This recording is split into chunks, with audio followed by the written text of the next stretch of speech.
नमस्कार, मैं पवन शर्मा।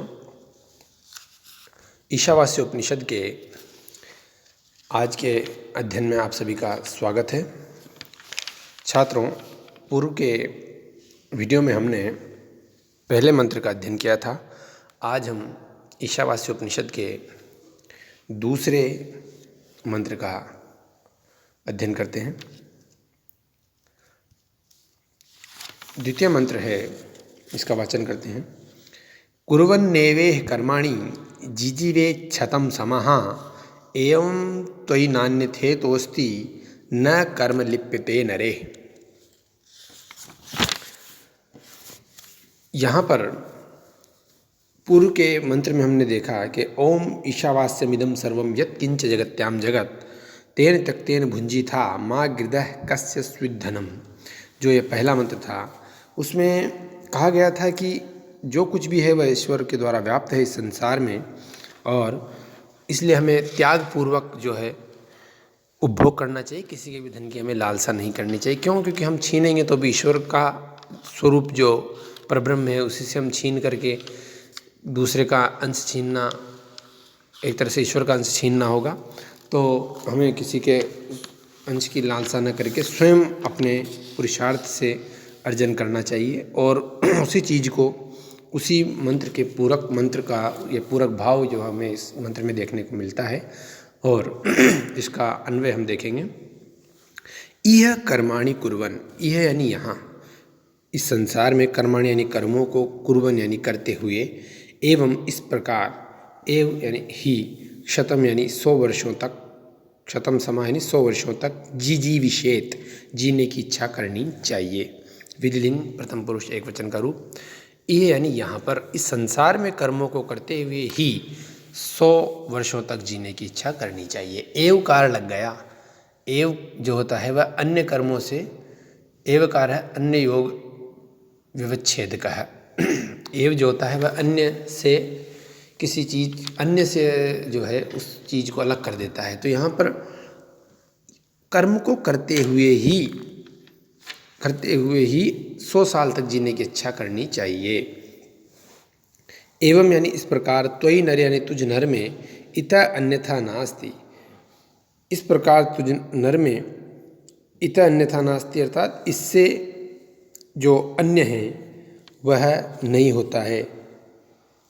इससे अन्य क्या नहीं होता है? इससे अन्य जो गति है वह तुझे प्राप्त नहीं होती है। इससे तेरा भिन्न कोई मार्ग नहीं है, और इस प्रकार से तुझ में कर्म न लिप्यते, अशुभ कर्म जो हैं तुझ में लिप्त नहीं होते हैं।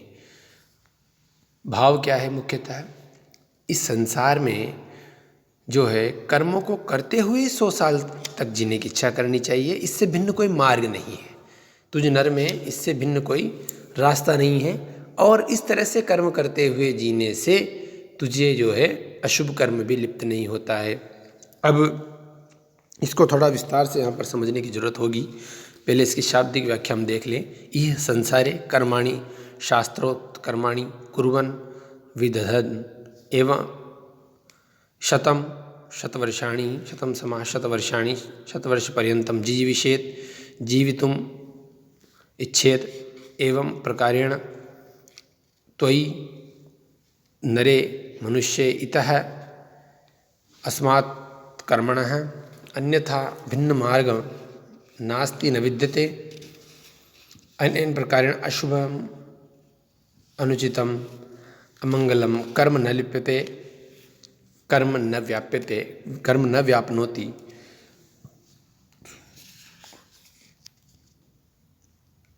इतः अन्यथा नास्ति, इतः भिन्न न अन्य मार्ग अस्ति।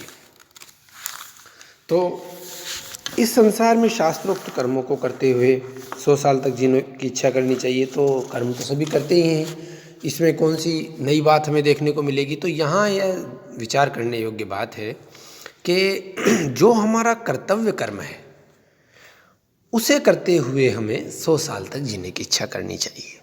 हम जो विधि सम्मत हमारा कर्म है, एक कृषक का कर्म है, एक विद्यार्थी का कर्म है, एक शिक्षक का जो कर्म है, उस जो भी कर्तव्य हमारे विधि द्वारा स्थापित, ईश्वर द्वारा उपस्थापित हमारे लिए जो कर्म है, उस कर्म से हमें भागना नहीं चाहिए, मुंह मोड़ना नहीं चाहिए, उसमें बेईमानी नहीं करनी चाहिए। उसे पूर्ण ईमानदारी के साथ निर्वहन करते हुए, अपना 100% देते हुए, उसे करते हुए हमें जीवन जीने की, अब 100 वर्ष जीने की इच्छा करनी चाहिए। क्योंकि इससे रहित यदि हम कर्म से भागेंगे तो उससे जो है अलग रहते हुए हमारे लिए कोई अन्य मार्ग नहीं है। यहाँ पर यह ठीक जो है, यह बात ठीक गीता के उपदेश से मिलती है, जहाँ पर कहा गया है कि नियतम कुरु कर्माणि नियतम कुरु कर्मत्वम कर्म जायो है कर्मणः।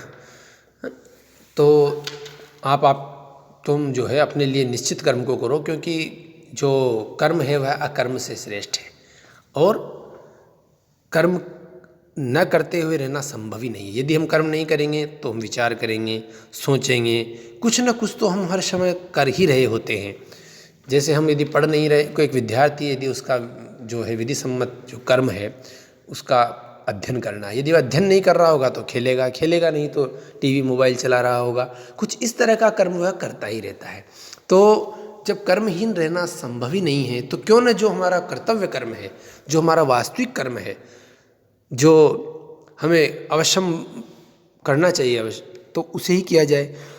तो यहाँ पर यह कहा गया है कि आप उसी कर्म को करें, और उस फल में जो है उस फल में अपने को आसक्ति न रखें, उसको कर्म को पूर्ण भाव से, पूर्ण मनोयोग से करते हुए अपनी ओर से ईश्वर को समर्पित करें, फल में आसक्ति न रखें। तो यही जो मार्ग है, फल को, ईश्वर को, कर्म को समर्पित करते जाएं ईश्वर की ओर, यही जो, इससे भिन्न कोई मार्ग नहीं है।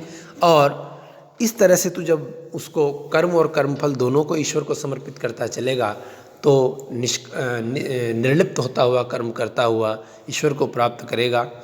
और यह एक संदेश इस मंत्र से हमें मिलता है, और इस भाव से कर्म तुझ में लिप्त नहीं होगा। तो यह बिल्कुल जो उपनिषद जो है, जो कहा गया है कि सर्वापनिषदो गावः दोग्धा गोपाल नंदन पार्थो सुधीर्भोक्ता, तो वह जो गीता के बारे में उक्ति है वह यहाँ पर चरितार्थ होती है। वस्तुतः उपनिषदों का ही सार तत्व गीता में है, और उसी का जो संबंधित मैंने पद्य जो आपको बताया वो यहाँ पर इस समय है, बिल्कुल समान संदेश देता हुआ हमें मिलता है। तो यहाँ पर कर्म का जो है मार्ग अभ्युदय कारक है एक मनुष्य के लिए, यह बताया गया है। व्याकरण के विशेष जो है इसमें शब्दों में विचार करें तो कुर्वन् शब्द में क्षत्रिय प्रत्यय है, जिजीविषेत में सनंत जो है धातु रूप है, लिप्यते आत्मनिपद की क्रिया है। इस तरह से हमारा जो है दूसरे मंत्र का अध्ययन समाप्त होता है। ये दूसरा मंत्र जो है कर्म का उपदेश देने वाला एक ईशावास्य उपनिषद का महत्वपूर्ण मंत्र है। धन्यवाद। जय तु भारतम, जय तु संस्कृतम।